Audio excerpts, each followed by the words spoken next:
Good morning friends. USSന്റെ പുതിയൊരു വീഡിയോയിലേക്ക് എല്ലാവർക്കും സ്വാഗതം. നമ്മൾ ഇന്ന് നോക്കാൻ പോകുന്ന ടോപ്പിക് എന്ന് പറയുന്നത് ദശാംശ സംഖ്യകൾ അഥവാ ഡെസിമൽ നമ്പേഴ്സ് എന്നാണ്. ഓക്കെ, അപ്പം നമ്മൾ എന്ത് ചെയ്യും, ഇന്ന് ഈ വീഡിയോയിൽ ഡെസിമൽ നമ്പേഴ്സിൻ്റെ ഡിവിഷനാണ് ചെയ്യാൻ പോകുന്നത്. ഓക്കെ, ഡിവിഷൻ്റെ കുറച്ച് ക്വസ്റ്റ്യൻസ് ആണ് നമ്മൾ ഇന്ന് ഈ വീഡിയോയിലൂടെ ചെയ്യാൻ പോകുന്നത്. നമുക്ക് എന്ത് ചെയ്യാം, നിങ്ങൾ ക്വസ്റ്റ്യനിലേക്ക് പോകും മുമ്പ് എന്ത് ചെയ്യുക, വീഡിയോ ലൈക്ക് ചെയ്യുക, സബ്സ്ക്രൈബ് ചെയ്യുക, നിങ്ങളുടെ ഫ്രണ്ട്സിനൊക്കെ ഷെയർ ചെയ്യുക. അപ്പം നമുക്ക് എന്ത് ചെയ്യാം, ക്വസ്റ്റ്യനിലേക്ക് പോകാം. അപ്പോൾ നമ്മുടെ ഫസ്റ്റ് ക്വസ്റ്റ്യൻ നോക്കിക്കോണേ. നമ്മുടെ ഫസ്റ്റ് ക്വസ്റ്റ്യൻ എന്ന് പറയുന്നത് 6.25 ഡിവൈഡഡ് ബൈ 2.5 ആണ്. ഇതെങ്ങനെ നമ്മൾ ചെയ്യും, ഇതാണ് നമ്മുടെ ചോദ്യം. ഇപ്പം എന്താണ് 6.25 ഡിവൈഡഡ് ബൈ 2.5? നമുക്ക് എന്ത് ചെയ്യാം, ആദ്യം ഇതിനെ ഒരു ഹോൾ നമ്പർ ആക്കി വെച്ച് തന്നെ അങ്ങ് ഡിവൈഡ് ചെയ്യാം. ഈ പോയിന്റ് കൺസിഡർ ചെയ്യാതെ 625 ഡിവൈഡഡ് ബൈ 25 എന്ന് തന്നെ ചെയ്യാം. അതെങ്ങനെ ചെയ്യുന്നതെന്ന് നിങ്ങളിവിടെ നോക്കിക്കോ.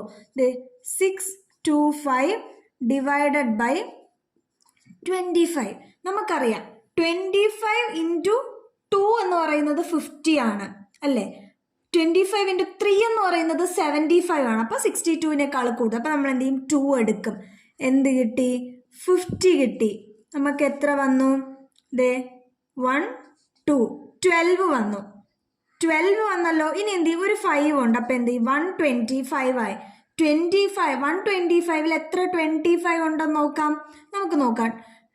25 ഇൻറ്റു 3 വരുമോ നോക്കാം. 3 ആണെങ്കിൽ എന്ത് വരും, 15. 175 വന്നുള്ളൂ. 25 ഇൻറ്റു 4 വരത്തില്ല, കാര്യം 4 ആണെങ്കിൽ യൂണിറ്റ് പ്ലേസിൽ 0 വരും. നമുക്ക് 5 ആ വരാനുള്ള. അപ്പം എന്ത് ചെയ്യാം, 5 എടുക്കാം. 25 ഇൻറ്റു 5 ആണെങ്കിലോ 5 2 25. അപ്പം എന്തായി, 10 + 2 12. 125. അപ്പം എത്ര ആയിരിക്കും, 5. ഇപ്പോൾ 25 125 0 എന്ന് വന്നു. അപ്പം നമുക്ക് എന്ത് കിട്ടി, ഉത്തരം 25 എന്ന് വന്നു. ഇനി നമുക്ക് ഈ 25-ൽ ഡെസിമൽ പോയിന്റ് ഇടണം. ഡെസിമൽ പോയിന്റ് എങ്ങനെ ഇടുന്നതെന്ന് നോക്കാം നമുക്കിനി. നിങ്ങൾ ഇതിൻ്റെ ക്വസ്റ്റ്യന് ന്യൂമറേറ്ററിൽ നോക്കി.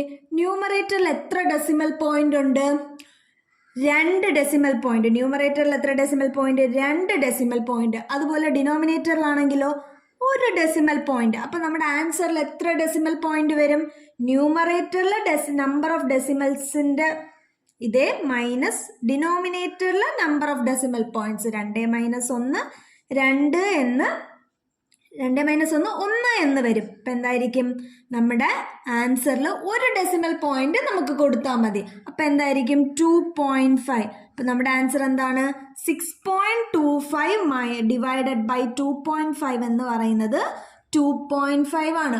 ഓക്കെ അല്ലേ കൂട്ടുകാരെ? അപ്പം അതെ, നമുക്ക് രണ്ടാമത്തെ ചോദ്യം ചെയ്യാമല്ലോ. രണ്ടാമത്തെ ചോദ്യം എന്താണ്, 0.004 ഡിവൈഡഡ് ബൈ 0.004 ആണ്. നമുക്ക് എന്ത് ചെയ്യാം, പോയിന്റ് അവിടെ ഇരിക്കട്ടെ. ഡെസിമൽ ഇതിനെ ഹോൾ നമ്പർ ആക്കി എടുക്കാം. 4 4 അല്ലേ. അപ്പോൾ 4/4 എന്ത് കിട്ടി, നമുക്ക് 1 എന്ന് കിട്ടി. എന്താണ്, 1. ഇനി ഇതിൽ ഡെസിമൽ ഇടണ്ടേ നമുക്ക് ആൻസറിൽ. ഇവിടെ എത്ര ഡെസിമൽ പോയിന്റ്സ് ഉണ്ട്, 3 ഡെസിമൽ പോയിന്റ്സ്. അതുപോലെ ഡിനോമിനേറ്ററിലോ 3 ഡെസിമൽ പോയിന്റ്സ്. അപ്പം നമ്മുടെ ആൻസറിൽ എത്ര ഡെസിമൽ പോയിന്റ്സ് വരും, ന്യൂമറേറ്ററിൽ number of decimal points minus ഡിനോമിനേറ്ററിൽ നമ്പർ ഓഫ് ഡെസിമൽ പോയിന്റ്സ്. 3 - 3 എന്തായിരിക്കും, 0. അപ്പം നമുക്ക് ആൻസറിൽ ഡെസിമൽ പോയിന്റ്സ് ഇല്ല. ആൻസർ ഒരു ഹോൾ നമ്പർ ആക്കി തന്നെ കിട്ടും. അതെന്തായിരിക്കും, ന്യൂമറേറ്ററിലും ഡിനോമിനേറ്ററിലും same number of decimal points ആണെങ്കിൽ നമുക്ക് കിട്ടുന്ന ആൻസർ എന്ന് പറയുന്നത് ഒരു ഹോൾ നമ്പർ ആയിരിക്കും. എന്തായിരിക്കും, ഒരു ഹോൾ നമ്പർ ആയിരിക്കും. ഓക്കെ അല്ലേ? നമുക്ക് അടുത്ത ചോദ്യത്തിലേക്ക് പോകാം. നമ്മുടെ മൂന്നാമത്തെ ചോദ്യം നോക്കിക്കോണേ. എന്താണ് മൂന്നാമത്തെ ചോദ്യം, 0.006 ഡിവൈഡഡ് ബൈ 0.03 എന്നാണ്. ഓക്കെ, എന്ത് ചെയ്യാം, നമുക്ക് ഈ 6/3 ചെയ്യാം ഹോൾ നമ്പർ ആയിട്ട്. 6/3 എന്താണ്, നമുക്കറിയാം 2 ആണ്. 6/3 എന്താണ്, 2 ആണ്. ഇനി ന്യൂമറേറ്ററിൽ എത്ര ഡെസിമൽ പോയിന്റ്സ് ഉണ്ട്, 1 2 3 4 ഡെസിമൽ പോയിന്റ്സ് ഉണ്ട്. എത്ര ഡെസിമൽ പോയിന്റ്സ്, 4 ഡെസിമൽ പോയിന്റ്സ്. ഡിനോമിനേറ്ററിലാണെങ്കിലോ 2 ഡെസിമൽ പോയിന്റ്സ്. അപ്പം നമ്മുടെ ആൻസറിൽ എന്ത് വരണം, എത്ര ഡെസിമൽ പോയിന്റ്സ് വരണം നമുക്ക് ആൻസറിൽ, 4 മൈനസ് 2 എത്രയാണ്? 2 ഡെസിമൽ പോയിന്റ്സ് വരണം. നമുക്ക് ആൻസർ കിട്ടിയത് എന്താണ്? 2 ആണ്. 2 ഡെസിമൽ പോയിന്റ്സ് എന്ന് പറഞ്ഞാൽ 0.02 ആണ്. ഓക്കെ അല്ലേ? 2 ഡെസിമൽ പോയിന്റ് എന്ന് പറഞ്ഞാൽ 0.02 ആണ്. ഓക്കെ അല്ലേ? നമ്മുടെ മൂന്നാമത്തെ ചോദ്യം നോക്കാം. നമുക്ക് നാലാമത്തെ ചോദ്യം എന്തായിരിക്കും നോക്കാലോ. 0.09 ഡിവൈഡഡ് ബൈ 0.003 എന്നാണ് നമ്മുടെ നാലാമത്തെ ചോദ്യം. എങ്ങനെ എഴുതാം? 9/3 എന്നെടുക്കാം. നമുക്ക് ആൻസർ എന്ത് കിട്ടും? 9 ഡിവൈഡഡ് ബൈ 3 ആണെന്ന് നമുക്കറിയാം. നമുക്കിനി ഇതിന്റെ ഡെസിമൽ പോയിന്റ്സ് എത്ര എണ്ണം ഉണ്ടെന്ന് നോക്കാം. ആൻസറിൽ ന്യൂമറേറ്ററിൽ എത്ര ഡെസിമൽ പോയിന്റ്സ് ഉണ്ട്? 2. ഡിനോമിനേറ്ററിലാണെങ്കിലോ 3. അപ്പൊ നമ്മുടെ ആൻസറിൽ എത്ര ഡെസിമൽ പോയിന്റ്സ് വരും? ഞാൻ പറഞ്ഞു ന്യൂമറേറ്ററിലെ ഡെസിമൽ പോയിന്റ്സ് മൈനസ് ഡിനോമിനേറ്ററിലെ ഡെസിമൽ പോയിന്റ്സ്. 2 മൈനസ് 3 ചെറുതിൽ നിന്ന് വലുതാ കുറച്ചേക്കുന്നത്. അപ്പൊ ഇതിന്റെ ആൻസർ എങ്ങനെ വരും? നമ്മൾ സാധാരണ കുറയ്ക്കും പോലെ വലുതിൽ നിന്ന് ചെറുത് കുറച്ചിട്ട് ഒരു മൈനസ് ഇട്ട് കൊടുക്കുക. എന്ത് ചെയ്യാ? വലുതിൽ നിന്ന് ചെറുത് കുറച്ചിട്ട് ഒരു മൈനസ് ഇട്ട് കൊടുക്കുക. ഇങ്ങനെയാണെങ്കിൽ അപ്പൊ എന്ത് 3ന്ന് 2 പോയ 1. അപ്പൊ നമുക്ക് എന്ത് വരും? -1 എന്ന് വരും. അപ്പൊ നിങ്ങൾ നോക്കിക്കേ, നമുക്ക് ആൻസറിൽ പോയിന്റ് ആയിടാനുള്ള, പക്ഷേ ഇവിടെ ഒരു മൈനസ് സംഖ്യയാണ് വന്നേക്കുന്നത്. അപ്പൊ -1 ഒക്കെ വന്നാൽ നമ്മൾ എങ്ങനെ പോയിന്റ് ഇടും?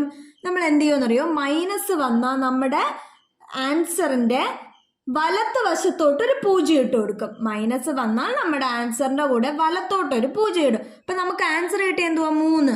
അതിന്റെ വലത്തോട്ടൊരു 0 ഇട്ടാൽ 30 എന്തായി? 30. അപ്പൊ മൈനസ് സംഖ്യകളാണ് നമുക്ക് ഡെസിമൽ നമ്പേഴ്സ് എത്ര ഡെസിമൽ പോയിന്റ്സ് ഉണ്ടെന്ന് നോക്കുന്നതിൽ വന്നാൽ നമ്മൾ എന്ത് ചെയ്യും? നമ്മൾ ഓൾറെഡി ഡിവൈഡ് ചെയ്ത നമ്പറിന്റെ റൈറ്റ് സൈഡ്, അതായത് വലത്തോട്ട് എത്രയാണോ നമുക്കിവിടെ ഈ നമ്പർ കിട്ടിയത് അത്രയും നമ്പർ ഓഫ് സീറോസ് ഇട്ട് കൊടുക്കും. ഓക്കെ അല്ലേ? അടുത്ത ചോദ്യത്തിലേക്ക് പോകാം. അപ്പൊ നമ്മുടെ 5ാമത്തെ ചോദ്യം നമുക്ക് നോക്കാം. എന്താണ് 5ാമത്തെ ചോദ്യം? 54.5 ഡിവൈഡഡ് ബൈ 5 എന്നാണ് നമ്മുടെ ചോദ്യം. ഇതെങ്ങനെ ചെയ്യാം? നമുക്ക് ഹോൾ നമ്പേഴ്സ് ആക്കി തന്നെ എടുക്കാം. അതായത് 545 ഡിവൈഡഡ് ബൈ 5. ഇത് ഡിവൈഡ് ചെയ്ത് എത്ര വരെ നമുക്ക് ചെയ്യാം? 545 ഡിവൈഡഡ് ബൈ 5. 5ൽ 5 എത്ര വട്ടം? ഒരു വട്ടം. 5 0 4. 4ൽ 5 പോകില്ലല്ലോ. അപ്പം നമ്മൾ ഇവിടെ ഒരു 0 ഇട്ട് കൊടുക്കും. എന്നിട്ട് ഈ 5നെ താഴോട്ട് കൊണ്ടുവരും. അപ്പം 45. 45ൽ 5 എത്ര വട്ടം? 9 വട്ടം. എത്ര വട്ടം? 9 വട്ടം. 45 0. നമുക്ക് എന്ത് കിട്ടി? ആൻസർ 109 എന്ന് കിട്ടി. എന്ത് കിട്ടി? 109. ഇനി നമുക്ക് ഡെസിമൽ ഇട്ട് കൊടുക്കാം ഈ ആൻസറിലോട്ട്. നമുക്ക് ഡെസിമൽ ഇടണമല്ലോ. അപ്പം നമ്മുടെ ന്യൂമറേറ്ററിൽ എത്ര ഡെസിമൽ ഉണ്ട്? 1 ഡെസിമൽ. ഡിനോമിനേറ്ററിലാണെങ്കിലോ 0. അപ്പൊ ഞാൻ ഇതിനു മുമ്പത്തെ ക്വസ്റ്റ്യൻസിൽ എന്താ പറഞ്ഞേ? ആൻസറിൽ എത്ര ഡെസിമൽ പോയിന്റ്സ് വരുന്നു എന്നറിയാൻ ന്യൂമറേറ്ററിലെ decimal number of decimals minus ഡിനോമിനേറ്ററിലെ നമ്പർ ഓഫ് ഡെസിമൽസ് എത്രയാണ്? 1. അപ്പൊ നമുക്ക് 1 ഡെസിമൽ ഇട്ടാൽ മതി. അപ്പൊ 1 ഡെസിമൽ എവിടെ നിന്ന് എങ്ങോട്ടിടും? ലെഫ്റ്റിലോട്ടിടും. നമ്മുടെ സംഖ്യയുടെ ലെഫ്റ്റ് സൈഡിലോട്ടിടും. അപ്പൊ നമ്മുടെ 109 അല്ലേ ആൻസർ. അപ്പൊ എങ്ങോട്ടാണ് ഡെസിമൽ? 9 കഴിഞ്ഞിട്ട് 1 പോയിന്റ് മാറ്റിയിടും. ഓക്കെ അല്ലേ കൂട്ടുകാരെ? ഇപ്പൊ നമ്മുടെ അടുത്ത ചോദ്യമാണ് ഏത്? 6ാമത്തെ ചോദ്യമാണ്. 6ാമത്തെ ചോദ്യം നോക്കാം നമുക്ക്. 6ാമത്തെ ചോദ്യം എന്താണ്? 102.4 ഡിവൈഡഡ് ബൈ 0.002 എങ്ങനെ ചെയ്യാം? നമുക്ക് ഹോൾ നമ്പേഴ്സ് ആക്കി ഡിവൈഡ് ചെയ്യാം. 1024 ഡിവൈഡഡ് ബൈ 2 എന്ന് വരും. ഹോൾ നമ്പേഴ്സ് ഒക്കെ നമുക്ക് ഡിവൈഡ് ചെയ്യാം. എങ്ങനെ ചെയ്യാം? 1024 ഡിവൈഡഡ് ബൈ 2. 10ൽ 2 എത്ര വട്ടം പോവും? 5 വട്ടം. 10 0. പിന്നെ ഒരു 2. 2ൽ 2 ഒരു വട്ടം. 2 0. പിന്നെ ഒരു 4 എഴുതി. 4ൽ 2 2 വട്ടം. 4 0 കിട്ടി. അപ്പൊ നമ്മുടെ ആൻസർ എന്ത് കിട്ടി? 512 എന്ന് വന്നു. നമുക്ക് ന്യൂമറേറ്ററിൽ എത്ര ഡെസിമൽ പോയിന്റ്സ് ഉണ്ട്? 1 ഡെസിമൽ പോയിന്റ്സ്. ഡിനോമിനേറ്ററിലാണെങ്കിലോ 3 ഡെസിമൽ പോയിന്റ് ഉണ്ട്. അപ്പൊ നമ്മൾ എന്ത് ചെയ്യും? ആൻസറിലെ പോയിന്റ് കാണാൻ 1 - 3 എത്രയായിരിക്കും? 3 - 1 2. എന്നിട്ട് എന്ത് ചെയ്യും? ഒരു നെഗറ്റീവ് സൈൻ ഇട്ട് കൊടുക്കും, ചെറുതെന്ന് വലുത് ഉറച്ചുകൊണ്ട്. -2 -2 എന്നാണ് വന്നത്. അപ്പം ഞാൻ എന്താ നേരത്തെ പറഞ്ഞ്, നമ്മൾ എന്താണ് മൈനസ് ആണ് നമുക്ക് പോയിന്റ്സ് എടുക്കുന്നതിൽ വരുന്നതെങ്കിൽ റൈറ്റ് സൈഡിലോട്ട് എന്ത് ചെയ്യും? അത്രയും സീറോസ് ഇട്ട് കൊടുക്കും. ഇവിടെ എത്രയാണ്? 2 ആണ് വന്നത്. അപ്പം നമ്മൾ എന്ത് ചെയ്യും? ഈ നമ്പറിന്റെ റൈറ്റ് സൈഡിലോട്ട് 2 0 ഇട്ട് കൊടുക്കും. നമുക്ക് എങ്ങനെ നോക്കാം?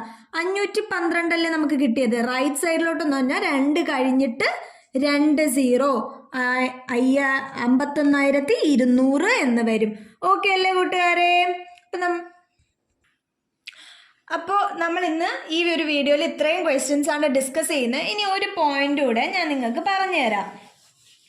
ഇപ്പം എന്താ, നമ്മൾ ഇതിലെല്ലാം ചെയ്ത നമ്പേഴ്സ് എന്ന് പറയുന്നത് എന്താണ്, കംപ്ലീറ്റ്ലി ഡിവിസിബിൾ ആക്കാൻ പറ്റുന്ന നമ്പേഴ്സാണ്. പക്ഷേ എന്ത് ചെയ്യാം, നമുക്കിപ്പോൾ തരുന്ന നമ്പേഴ്സ് ചിലപ്പോൾ കംപ്ലീറ്റ്ലി ഡിവിസിബിൾ ആയിരിക്കത്തില്ല. എന്ന് വെച്ചാൽ ഇപ്പോൾ 9/2, അതായത് 0.9/0.02 എന്നൊക്കെ ഉള്ളൊരു നമ്പർ ആണെങ്കിൽ എന്ത് ചെയ്യും? 9/2 ഒന്നും കംപ്ലീറ്റ്ലി ഡിവിസിബിൾ ആവത്തില്ല.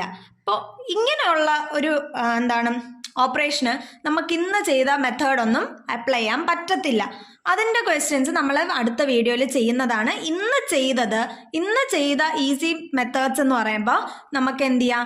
കംപ്ലീറ്റ്ലി ഡിവിസിബിൾ ആയി പോകുന്ന നമ്പേഴ്സിൽ മാത്രം അപ്ലൈ ചെയ്യാൻ പറ്റിയ എന്താണ് മെത്തേഡ്സ് ആണ്. ഓക്കെ, അപ്പോൾ എന്ത് ചെയ്യുക? നമുക്ക് പുതിയ ക്വസ്റ്റ്യൻസ് ഒക്കെ ആയിട്ട് അടുത്ത വീഡിയോയിൽ കാണാം. Tata, bye bye.